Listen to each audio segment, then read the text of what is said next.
Hi everyone!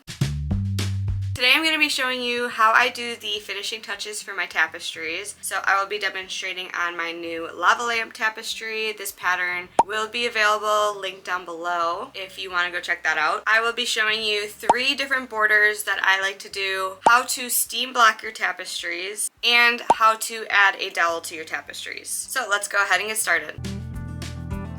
Something to keep in mind when working on your border is to make sure that you're working so that the right side of the work is facing you, so that the front of the stitches are facing the front of the work. So here you can see I've already done a single crochet border, so you're adding your border along the right side whenever you're working. This just makes for a neater looking finish in my opinion. The front of the stitches are facing outward and it just looks very nice. Compared to the back, it just doesn't look as finished in my opinion. Again, it's personal preference, so if you like this look better, you can have the wrong side of the work facing you, but just keep that in mind.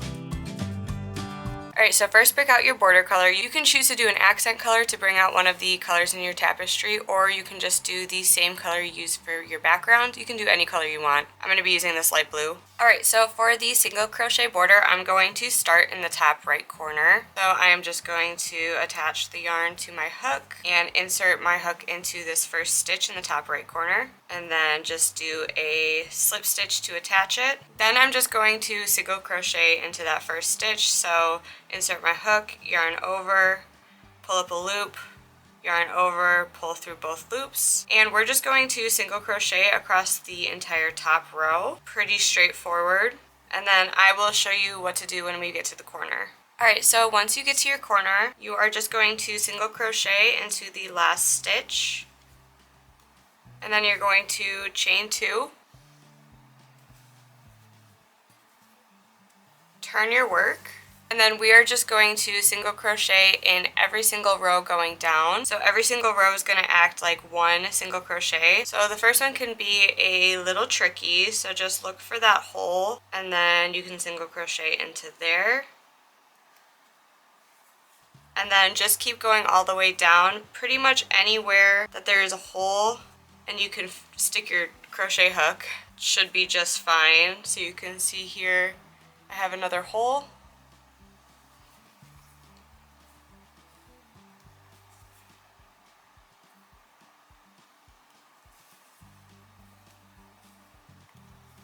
Sometimes it kind of helps to stretch the work a little bit, and then you can really see where you can fit your crochet hook. So you're just going to continue that all the way down and then repeat what we just did in the corner. Crochet along the bottom of the work and then crochet along the other side. And then we will meet back up in this top right corner and I'll show you what to do next. Alright, so once you get back to this top corner, just remember to chain 2 to finish off your corner.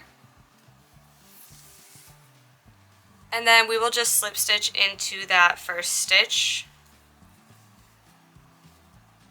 And then from here you can either fasten off or you can keep your yarn attached to add a dowel. This is what the single crochet border ends up looking like. I think it looks really neat, and especially if you are just doing the same color as the background color, it looks really nice to just finish off your edges and make them all crispy. It's also going to be what we're going to use as the base for our shell stitch.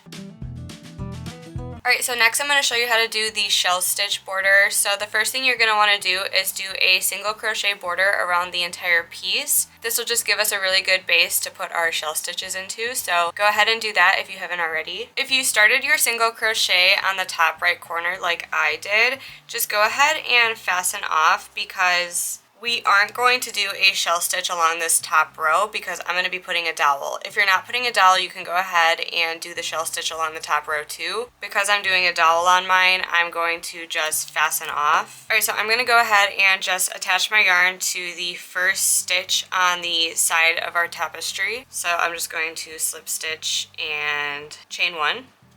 Alright, so we are in the first stitch. We're going to skip the second stitch and go into this third stitch right here. And we're going to do 5 double crochets. So yarn over, go into that third stitch, yarn over, pull up a loop, yarn over, pull through 2, yarn over, pull through 2. Alright, so now we're just going to do 4 more into that same stitch. So yarn over, double crochet, there's 2,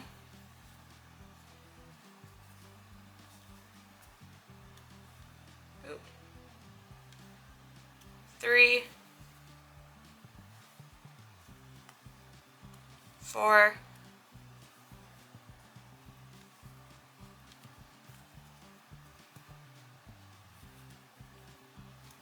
and 5. So now you can see we have this beautiful shell stitch, so we're just going to finish off the shell stitch. So we're going to skip the next stitch, which you can see is this one right here. We're going to go into the next stitch, and we're just going to do a slip stitch. And now you can see our shell stitch is locked down. And now we're just going to repeat that all the way down. So we're going to skip the next stitch, and then do 5 double crochets into the stitch after that. Alright, so now I have 5, and again we're just going to lock down that shell stitch, so skipping this next stitch and going into the one after that and doing a slip stitch.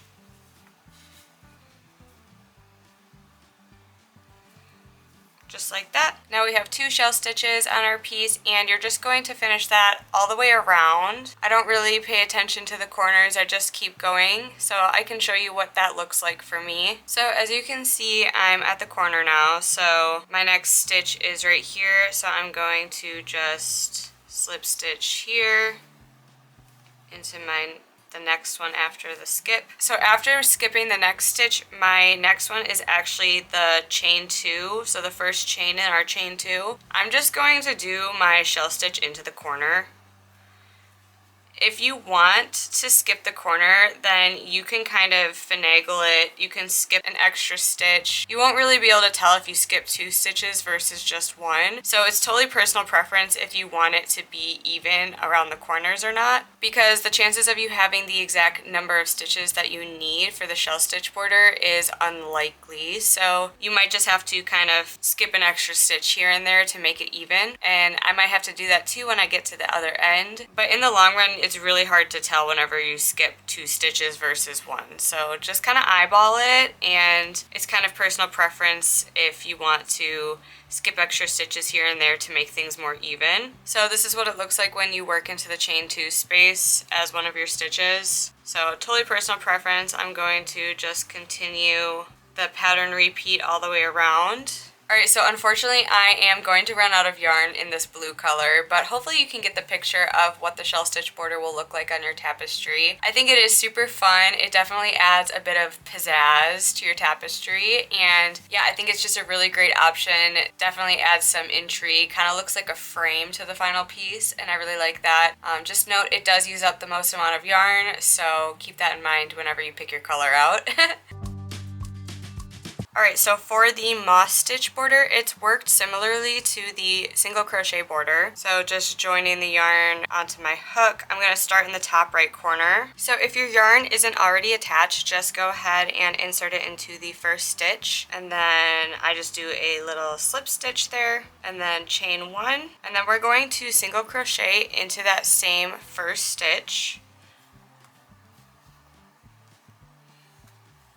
Then we're going to chain 1, and we are going to skip the next stitch, and then we're going to single crochet into the stitch after that. So this is the stitch we just crocheted into. We're going to skip the next stitch and crochet into the stitch after that, so the third stitch. And you're just going to do a single crochet. Alright, and then chain 1. Skip the next stitch and single crochet into the stitch after that.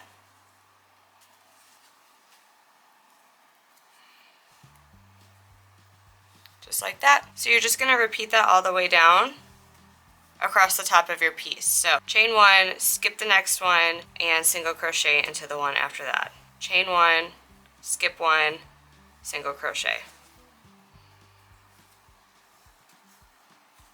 That's how that looks. Once you get to your corner, you may find that you have an uneven number. That's okay. If you have only 1 stitch left, just go ahead and single crochet into that next stitch. And then once you get to your corner, we are just going to chain 2 and then turn our work and we are just going to continue the moss stitch along the side of our work. So going into that first row or that first stitch, single crochet, chain 1, skip the next row, and single crochet into the next stitch. So every row is treated as a stitch. So chain 1, skip the next one, and single crochet into the row after that. Again, you're just going to continue this all the way down, and then once you get to your corner, you are just going to do the same thing we did for our first corner. So you're just going to, if you have an uneven number, single crochet into the last one, chain 2, and then start your moss stitch again, going down the bottom, and then again on the other side. Alright, once you get back to the first corner, just remember to chain 2 to finish your corner off, turn your work, and then you can just slip stitch into that first stitch. And then you can either fasten off here or you can keep your yarn attached to add a dowel. This is how the moss stitch ends up looking. I really like how it gives kind of like a stitched effect on the edges. I think it looks really nice, and it's definitely the fastest of all the borders. Alright, so now that you have your border put on, we are going to block our piece before we add the dowel. So you're going to need a blocking board or a few depending on the length of your tapestry. I like these blocking boards. I got them from the craft store, but I've also seen people use cardboard or even a yoga mat, so something to block your piece on. Alright, and then you're going to need T-pins, or I really like these. These are comb pins. This is the Knit Blockers brand, and the pins just look like this. They have multiple pins per pin.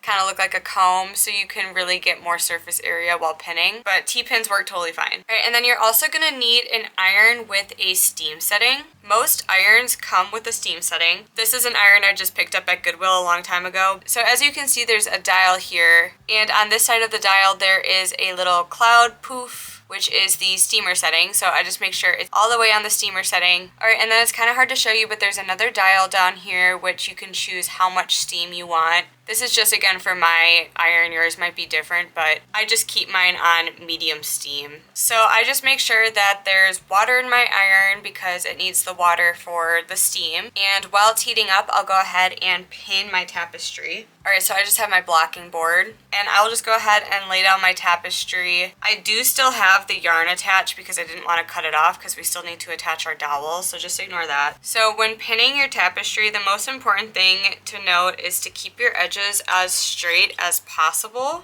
and then maintaining a consistent width on either side. If you're using a consistent weight cotton yarn, the tapestry should be pretty straight already, so it should be pretty easy to pin it down exactly how you want it. Alright, so once your tapestry is pinned down and your iron is steaming, you can start to steam it. My iron isn't actually turned on right now. This is just for demonstration purposes because I am filming at my desk, so I don't want a hot iron at my desk. But when you turn the iron parallel with the work, it should start to steam. Steam will come out, so I just hold it about 1 inch over the tapestry and just kind of hold it and slowly move it over the entire piece. And you're really just letting the steam do the work of blocking it. Just please be careful not to hurt yourself because the steam is very, very hot, and so is the iron. Never put the iron down directly onto the piece either, especially if you're working with acrylic yarn. Cotton yarn is a little bit less flammable, but you still want to be very, very careful. And it can be kind of hard to get into the corner, so you just kind of want to hold it as close as you can to the corner and just, again, let the steam do the work. Hold it there longer than you normally would, but just be careful and check it every couple seconds just to make sure that you're not melting the yarn, especially, again, if you're using acrylic yarn. Just be very, very careful. Go slow. Just make sure that you get all of the edges and you should be good. And I keep doing this until the project is slightly damp to the touch and fairly warm. Then I just let the project sit until it's totally cool and dry. So while you wait, you can prep your dowel, you can put your dishes away, you can pet your cat, you know, just kind of walk away and let it dry and let it cool down. Okay, so once your piece is nice and dry and cool, you can go ahead and remove the pins. And now your tapestry should be nice and flat, yay. And we can go ahead and add our dowel. Alright, so we're going to go ahead and move on to adding the dowel. So I like my dowel to be 1 to 2 inches on either end of my piece. This one might be even a little bit too short, but it'll be totally fine. You might have to cut your dowel if it's a lot longer than your piece is. You can use any method you want to cut it. Just please be very careful when cutting your dowel, and you can even choose to paint your dowel to match your tapestry if you want. I'm not going to do that because I really like the look of the wooden dowel, but personal preference for sure. So if you followed along with me, then your yarn should be attached at the top right corner of your piece, and if it's not, go ahead and attach your yarn to the top right corner in the first stitch. All right, and then we are going to insert our hook into the first stitch and then place our dowel behind our hook but in front of our yarn. So if you can see, the dowel is kind of sandwiched in between the yarn and the hook. Then we are going to yarn over and pull through, which entraps our dowel. So you can see now the dowel is entrapped by the yarn. You want to maintain a pretty tight tension so that the dowel is secure. Right now you can still kind of slide your dowel wherever you want, so just make sure that it is positioned how you want. You can move it around later, but as you add more stitches, it's going to be tighter and tighter in there. It's going to be harder to move. From here, you're just going to yarn over and complete your single crochet just like that. And then we will insert our hook into our next stitch. For me, it's a chain space. And so now our dowel is sandwiched backwards, so our hook's in the back and our yarn's in the front. So now you're going to yarn over and pull through, and then yarn over and finish your single crochet. So you're going to follow that all the way to the end. So insert your hook into the next stitch, go behind the dowel, yarn over, pull through, and then yarn over and finish your single crochet. And you are just going to repeat that all the way down, and I will meet you back at the end. Alright, so once you've made it to the end of your dowel, it should look something like this. And if you notice on the front, it kind of looks like our single crochet goes in front of the dowel. And I kind of want to extend that to the other side. So what we're going to do is we're going to find our corner stitch, and we're going to bring the yarn in front of the dowel, and we're just going to slip stitch into that corner. So that is what it will look like. And from here you have a couple options. You can either fasten off the yarn and we can do a loop method, or you can chain one and cut a length to go across the entire top. So you might want to play around with how long you want your string to be. So note that this is doubled up, so I can kind of use that to play around with how long the string will end up being. And then make sure you cut a little bit longer so that you can tie it to the other side. So I think that that length looks pretty nice, so I will probably go ahead and cut the yarn here. I always like to give myself more than not enough. We can pull it to the other side. You can also make a chain if you prefer that, but I think the string looks fine. And then from here, I just tie it on and then directly weave in the end. And by weaving in the end, it really secures it. So I'll go ahead and just weave the end into my piece and probably along my dowel to really secure it. And then that is how I get the stringing hang that goes from one side to the other. I think that that is a great option for hanging your tapestries. Another option is to just fasten off here once you attach your dowel, and then we will go to the back side and find our center stitches. So you can count 1, 2, 3, 4, 5, 6, 7. These are our 2 center stitches. We can go ahead and attach our yarn to the rightmost center stitch. And then from here, we can go ahead and chain or just make a string loop, but I actually prefer the chain for this method. And chain any length you want your loop to be. So I went ahead and did 13 chains. I think that that is a good amount when I flip it over like that, you can see how big the loop is going to end up being. You can go ahead and make your loop as big or as small as you want. Just take into consideration that it's going to need to lay flat against the wall with the dowel. So you don't want it too short, and you probably don't want it super long either. So just kind of play around with it. It's going to vary depending on your yarn and your hook and your tension. So then I'm just going to go ahead and attach the loop to the next stitch, the next center stitch, which is the leftmost one. Just the stitch immediately right next to it. You can play around too with where you want the loop to be attached. If you want it to be a wider loop, you can go ahead and do that as well. So I just went ahead and slip stitched, and then you can fasten off and weave in your ends, and you have a finished loop. Alright everyone, so now all you have to do is weave in your ends, or don't, I'm not telling you what to do, and you have a finished tapestry. There are a lot of different ways you can finish a tapestry, but this is just how I choose to do it. Please let me know if this is helpful or if you have any questions at all, and I will do my absolute best to answer them. If you are interested in making this tapestry, I will be releasing a pattern on it soon, so look out for that on my Kofi, and as soon as it's out, I will link it down below. But yeah, hopefully this was helpful for you. If you want, you can follow me on my other socials. It's at Viney_Maple, which is the same way it's spelled here. I will see you over there, and I will see you in my next one. Bye!